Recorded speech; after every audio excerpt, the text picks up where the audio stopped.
Morning mga boss. Ito po, nandito po tayo sa may guardhouse. Mag-grass cut po tayo. Mag-grass cut po natin yung mga yan, matataas na yan. Ayan. At yan, i-grass cut natin. Pati yun dun sa may ano. Dito. Yan po, lahat po yan. Grass cut po natin yung mga yan. Ayan. Mag-grass cut natin yung mga yan, pati mga dun.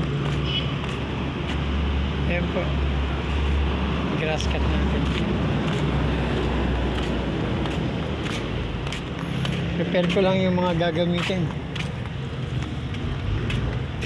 Nandito yung mga grass cut. Dito. Ang grass cutter.